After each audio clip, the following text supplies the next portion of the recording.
Oh, okay. Now tell us about the Rev Rock deal. I know you said you produced a couple joints under the name of Rev Rock. Right.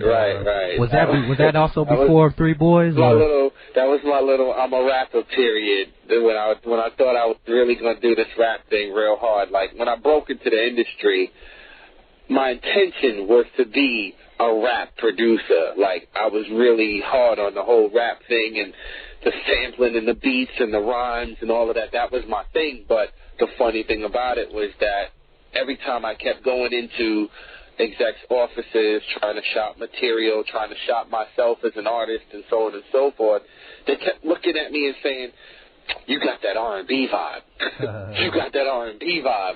And I was like, yo, but nah, seriously, hear my rhyme. You know, and they was more on that, nah, we want to see you with this R&B thing. Let me put you with this little R&B project over here. Let me do this over there. And I was like, all right, I'm going to do this because I need that bread. But at the same time, yo, I'm really a rapper. And then somewhere in between, I just kind of dropped it off and just rode with the R&B thing because I just kept hearing it so much that's just what it became. Okay, so you came in the game wanting to be an artist instead of really producing and doing all that. It was a combination. I wanted to be a producer and I wanted to be an artist, but It was more so in the rap realm as opposed to where when you look at my discography, you would think that my natural assumption or my natural placement was to be an R&B producer. I evolved into that. It was naturally a progression from the rap to the R&B because at that time you had the birth of the New Jack Swing and things were going, you know, really well with that whole vibe and movement where, you know, the melding of the hip-hop and R&B was coming together. At that time, before New Jack Swing, you know, you had artists like Patti LaBelle and Levert, and they were doing traditional R&B, and that's beautiful because I love traditional R&B. But it was that new birth of the mixing of the two styles that pushed me into that realm because I was able to apply the hip hop ethics along with the musicality of the R&B. Right. So obviously the great years of New Jack Swing, I think between maybe like 87 and maybe like 92, 93, before it started to change. This is really a question for NJS for E. How did you guys as New Jack Swing producers look at Teddy Riley as a guy who started, you know, the New Jack Swing era? How did you guys as producers look at him and how he was doing things with Guy and the other projects that he worked on? In complete idolization.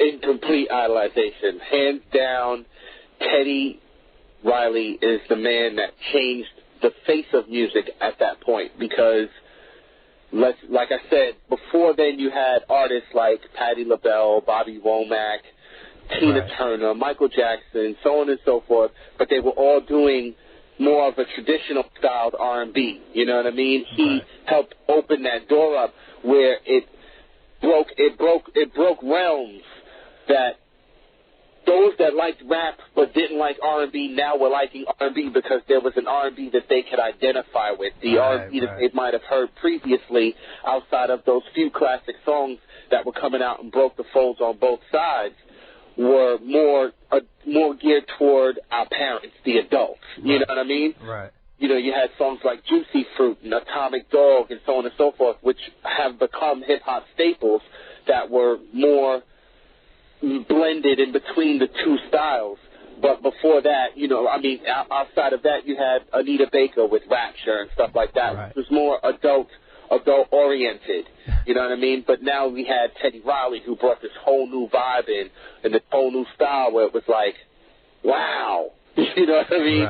I remember the first time I heard I Wanna and Groove Me on the radio, I lost my mind. Crazy.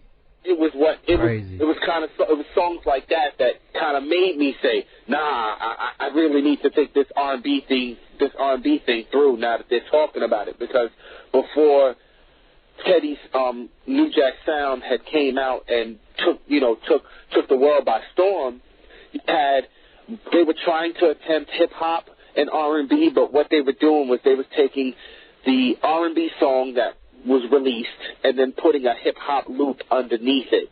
And that really wasn't hip-hop or New Jack Swing or, you know, R&B. It was like, okay, it's the same old R&B song that was released as a regular single, but then they had a hip-hop loop to try and reach the kids.